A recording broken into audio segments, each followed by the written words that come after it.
गृहस्थ जीवन में पति के साथ संभोग करने से भक्ति पर कोई असर पड़ता है या नहीं। बहुत से लोग ऐसे हैं जो इस बात को लेकर बहुत परेशान रहते हैं।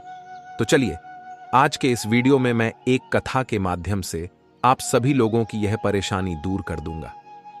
मित्रों, बहुत पुराने समय की बात है। प्रेमानंद नाम के एक परम ब्रह्म आरषि हुआ करते थे।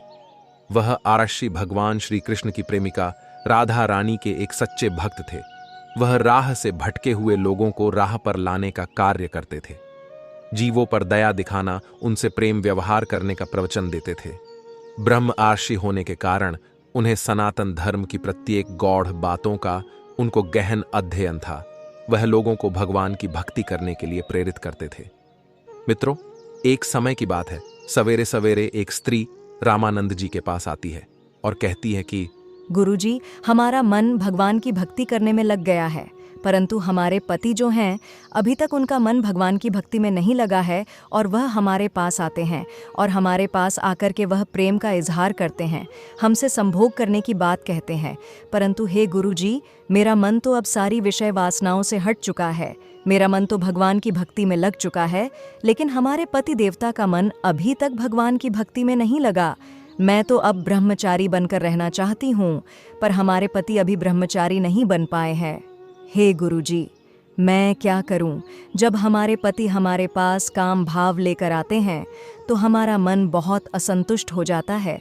हमारा मन बेचैन हो जाता है कि कहीं हमारे हृदय में जो कृष्ण बसे हैं, पता नहीं वह निकलकर बाहर ना चले जाए। मित्रों, जब पति संभोगवश से अपनी पत्नी के पास आता है तो पत्नी को अच्छा नहीं लगता, क्योंकि पत्नी के अंदर भगवत भक्ति जाग गई है, भगवान के लिए प्रेम जाग गया है। यह सवाल आप में से बहुत लोगों का हो सकता है, बहुत से पुरुषों का भी हो सकता है, बहुत सी स्त्रियों का भी हो सकता है। क्योंकि यह सवाल बड़ा अटपटा है तो लोगों को पूछने में भी संकोच होता है। मित्रों, जब प्रेमानंद जी ने उस स्त्री की बात सुनी तो हम मुस्कुराते हुए बोले, हे देवी, आप तो भगवान की भक्ति में रत हो गई हो। यह बहुत अच्छी बात है। आपके हृदय में श्री कृष्ण विराज गए हैं, स्वयं नारायण की भक्ति विराज गई है। इसका मतलब आपका दिन रात भगवत चिंतन में मन लग रहा रहता है। यह बहुत अच्छी बात है।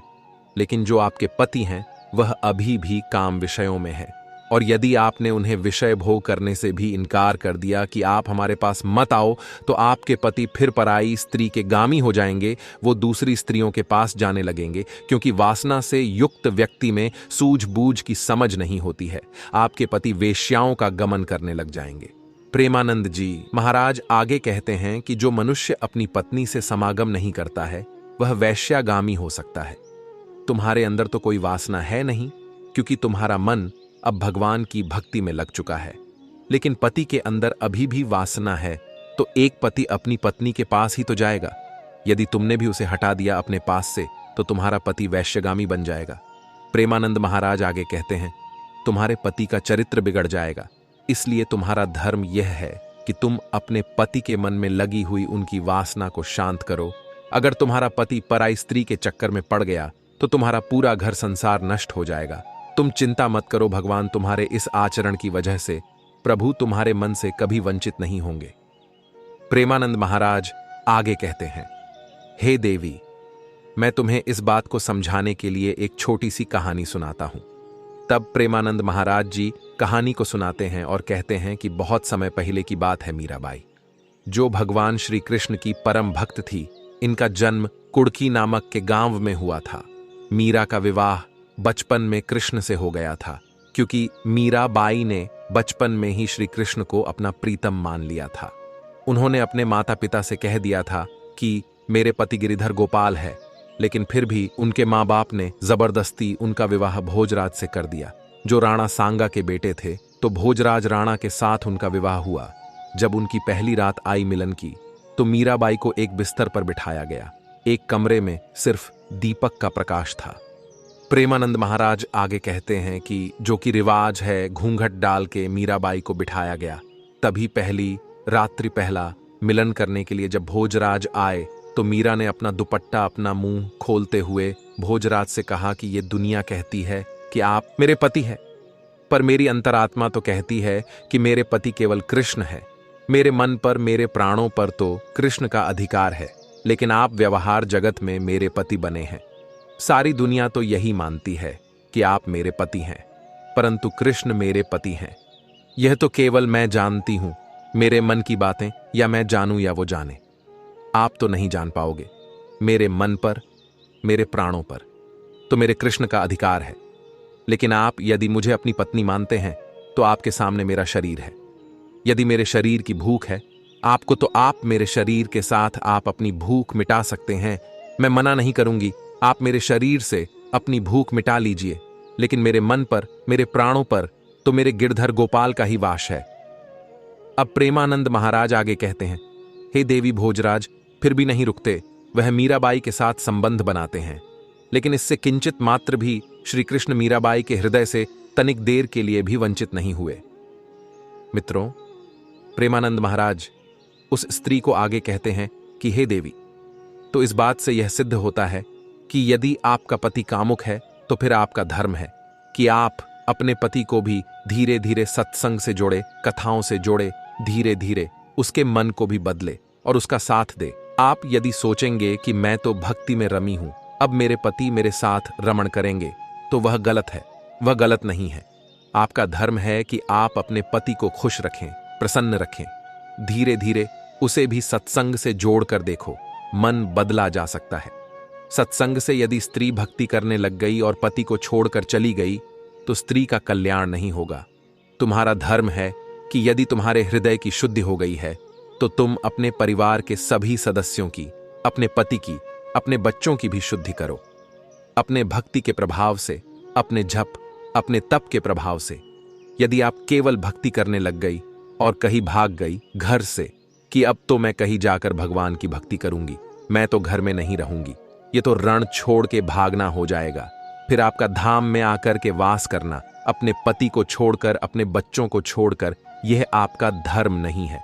धर्म तो यह है कि पति और बच्चों के साथ रहकर जो प्रेम आपके भीतर जागा है, वही प्रेम पति और अपने परिवार के सभी सदस्यों के भीतर जगाकर उनका भी कल्याण कीजिए।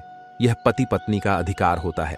एक दूसरे के लिए उस अधिकार से ना पत्नी वंचित करे, पति को ना पति वंचित करे, पत्नी को पति पत्नी दोनों आप खुश हैं, बहुत अच्छी बात है ना। तो पत्नी पर पुरुषगामी बने, ना तो पति पर स्त्रीगामी बने। यदि कोई पुरुष पर स्त्रीगामी है और कोई स्त्री पर पुरुषगामी है तो इसके जिम्मेदार भी पति पत्नी ही है। इसलिए गृहस्थ जीवन में पत्नी को मोहिनी कहा जाता है।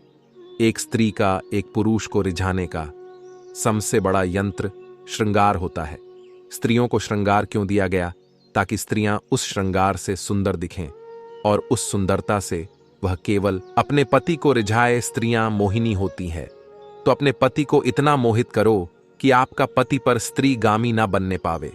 यदि तुम्हारा पति पर स्त्रीगामी बन गया तो तुमने ठीक से श्रृंगार नहीं किया।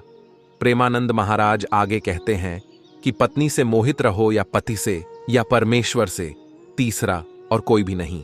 परंतु पति पत्नी का भी एक निश्चित समय होता है। पति और पत्नी भी साथ में तब तक आप रमण करो जब तक कि आपके बच्चे अभी छोटे हैं।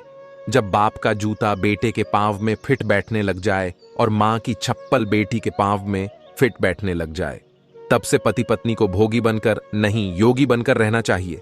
अब आप दोनों भी कंट्रोल करो धीरे धीरे, क्योंकि हमारा उद्देश्य विषयों का भोग नहीं है। हमने विवाह भोगों के लिए किया ही नहीं था, भोगों पर कंट्रोल करने के लिए, भोगों पर विवाह लगाम लगाने के लिए किया गया था। लेकिन आज उल्टा होता है कि मन की चंचलता बढ़ती चली जाती है। इसको रोकने का एकमात्र उपकरण है सत्संग, जो एक स्त्री और पुरुष दोनों को सुनना चाहिए। क्योंकि एक साइकिल को चलाने के लिए दो पहियों की आवश्यकता होती है, तो एक परिवार को चलाने के लिए एक स्त्री के साथ एक पुरुष की आवश्यकता होती है। साथ ही पत्नी और पति दोनों को एक ही विचारधारा का होना चाहिए। यदि दो विचार हो गए तो उन पति पत्नी में झगड़ा होना शुरू हो जाता है। पत्नी का विचार कुछ और पति का विचार कुछ और, तो विचार नहीं मिलने से पति पत्नी में तलाक हो जाता है, झगड़ा होता है। और विचार मिल गए तो फिर अर्धांगिनी होता है।